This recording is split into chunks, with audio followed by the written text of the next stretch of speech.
Hello, I'm BJ Glover, Interim Vice President of University Culture here at OBU. Like the rest of the nation, here on Bison Hill, we're celebrating Black History Month. And this was designed to outline the achievements and contributions of African Americans to U.S. history. But today, I wanted to extend that a little bit and share the spotlight with a Black person not from America. So it's my privilege now to visit with our own Dr. Louima Lilite, who is an outstanding professor here on Bison Hill. Not only that, he is a phenomenal tenor, and I believe he's a composer as well. So join me as we hear some of his thoughts during this Black History Month celebration. Dr. Lilite, thank you so much for agreeing to visit with me today. Well, thank you so much for having me. And for letting us come in your studio. This is fabulous. Oh, well, I hope you enjoy it here. I love this environment. It's a great place for you to work, and I know you love it as well. Well, I wanted to point out that you're a Black person here. You've been here several years, but you're not from here. You're from Haiti. So tell us a little bit historically about Haiti in terms of Black History Month. Yes. Well, thank you for asking this question. Haiti should really be one of the places that people hold in high esteem because Haiti is recognized as the first independent Black republic in the world. And so because of what happened there, that brought courage to a lot of other Black nations, including the Blacks who were right here in America. And so that definitely contributed greatly to the eventual emancipation of the slaves in this country. So we have you to thank for the history that we're celebrating today. You know, I think of myself growing up in the Deep South. I was conditioned to consider myself an inferior person because I was Black. And so I'm not suggesting that every African American had that experience, but certainly I was not the only one. So that raises a question in my mind about you. When you think about growing up as a young person in Haiti and the way you were conditioned to view yourself and your people, tell me about that. Well, first I need to say I'm so sorry that you grew up that way and felt that way, but and I'm sure that you have been able to use that part of your history to grow and to self-transcend into the person you are now. For me, I had a different experience. I did grow up in a nation because the independence of Haiti was declared back in 1804.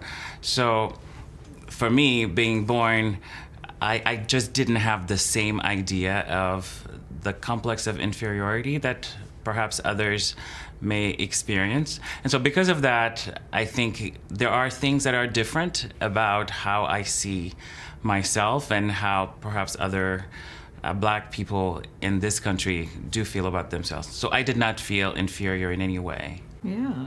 So your accomplishments now, what you do for a living today, would not be a surprise to people back home. Yes and no. I would say it's not a surprise to them just because they saw how I was, and not just me, just many other Haitians were like that. But maybe it appears as a surprise to them just because Haiti is known as one of the poorest countries in the Western Hemisphere. And so there is that sense. But there's the theme of rags to riches that I guess is part of my story as well. Yes. So speaking of your story, how did you get here to Oklahoma and to OBU? Okay. So before coming to Oklahoma, I was privileged to study at three amazing institutions, a conservatory in Los Angeles, Biola Conservatory of Music, and then I went to Penn State, and then went to the Eastman School of Music, where I got my doctorate. So from Eastman, that's when I discovered that there was a place called Oklahoma Baptist University. I had a student at Eastman who was a graduate of OBU, and so that was the connection. And I found out that there was this amazing institution here. I looked at the mission statement of OBU, and it matched mine perfectly. So I came here 14 years ago.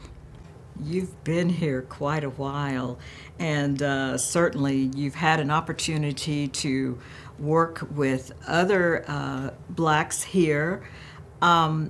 Just based on your observations and what we've said already about the different vantage points, what would be your observations of the differences in the way you see life and the way some African Americans do?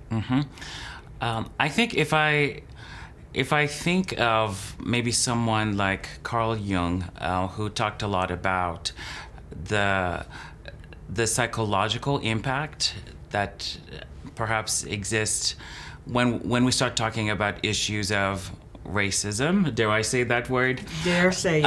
Okay. Yes. So I think for some people, just because of the psychological response they may have, if they feel inferior, then they start to look at the whole world through one particular lens, and I guess each person has a worldview, so we each look at the world through a specific lens. So I don't see it as there is racism in every decision that is made, and I do know that I have worked with some people, either a student or a career person, who do sometimes feel like racism is at the core of what's going on in this country. I guess the concept of the original sin and all of that. But for me, I don't see that. I really see it as a spiritual issue. And so I think we can talk for a very long time about how to approach it, how to approach life. But yeah, certainly I don't see it where that racism is at the core of every relationship. Okay. Now, I think I'd be correct in guessing that you're something of a history buff. And so, would you kind of share with us Black history in a broader context than here? Yes. I think I love the whole idea of making sure that we maintain biblical labels. So I always go right back to the Bible at first, and then just try to look at that in the context of world history in general. So, are there Black people in the Bible? So for me in particular, I haven't seen the word Black, or maybe the phrase black-skinned, in the Bible, but just based on what we know about history, when we start talking about people like the Queen of Sheba, for example, or when we talk about Ethiopians or Egyptians. So it's pretty clear that those people were Blacks. So when we think of all the different ages, so I think it's important to understand that perhaps part of what happened is that when the Egyptians came into power, just where they were, they basically blocked access, I guess, to those who would be like the Africans who maybe could not continue traveling or continue exploring other lands. So, and the Egyptian kingdom was there for quite a while. So that means a lot of other races were able to intermingle and trade and all of that. And so then the Black people in Africa, I guess, who were not allowed to to intermingle with other races. So they were there for quite a while. So we don't know how long, but they were there for many years. So, but eventually, as history will tell us, eventually things started to get better after the Egyptians were no longer in power. And so by the time that we brought, well, by we, I don't mean me or anything like that, but by the time Africans were taken from that amazing continent, and I hope that everybody gets a chance to visit there, to start coming to other parts of the world. By the time that happened, then we started to understand that there were all kinds of Black people. There were monarchs, there were servants, there were slaves, there were regular people. So in many ways, they were just like other races, and I hope that everybody understands that they're just like other races. So there are great Black people that we can celebrate during Black History Month. There are also those that we need to pray for, so that together we can be a more formidable group of people.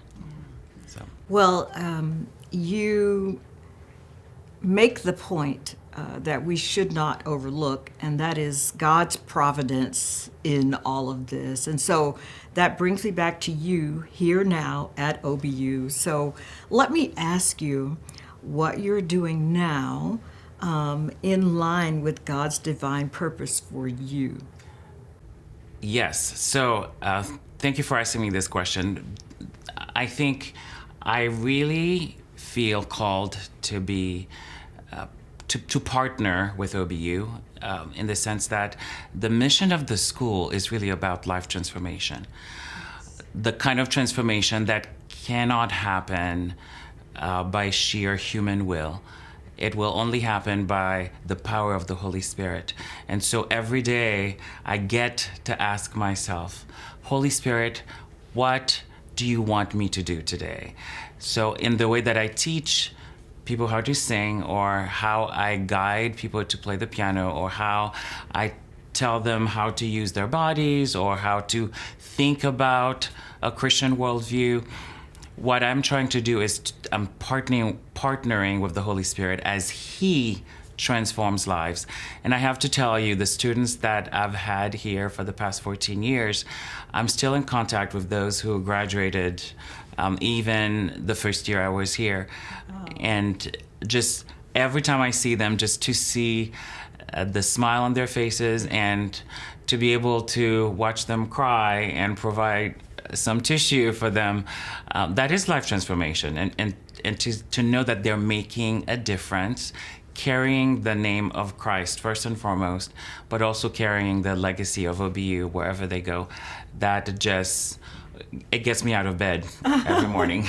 How fabulous. And we must finally comment on your family, because what you do here carries over, obviously, into your family. Oh, yes. Your musical family. Tell us about that. Oh, yes. I am so blessed, and this is all God's work, of course, to be married to Daphne. She is an incredible woman of God, and through our marriage, God has brought to the world 2 amazing daughters, and they are, all 4 of us are pianists.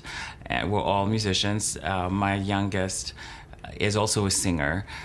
And so we would just do a lot together. And in fact, I think the week that COVID became something that made everybody go home for 2 weeks, I think we were supposed to be home, but we all know how long COVID has lasted. But we gave a recital here. It was an all-piano recital, just the 4 of us. It was the last event that was held here before we went on lockdown. So, yeah, it's a memory that I will always cherish. I think I'm devastated that I missed that. How horrible that I missed it. Well, I've so enjoyed talking to you, and we could go on and on and on, but alas, we must end. And so, to wrap up our conversation today, why don't you tickle the ivories for us? Oh, yes. Well, I'll be happy to. Let me play maybe this beautiful song that it's a spiritual, and who knows, maybe I'll sing too.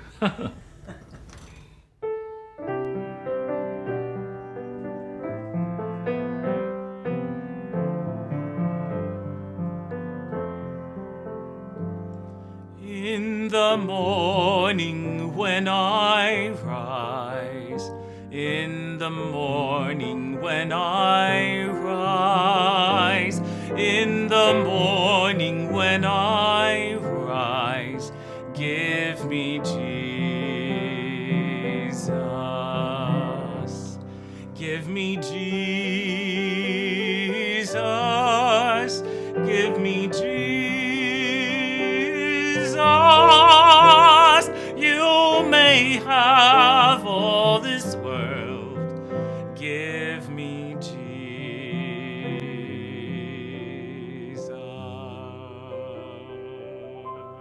Oh my goodness, this reminds me of the one time I've heard you perform here. I was in Rayleigh Chapel, but I may as well have been at Carnegie Hall. Just an outstanding performance. To God be the glory. Much. Thank you so much. Yeah, thank you for having me. Dr. Louima Lilite, and let's remember him and all we've talked about just now as we celebrate Black History Month on Bison Hill. Thank you.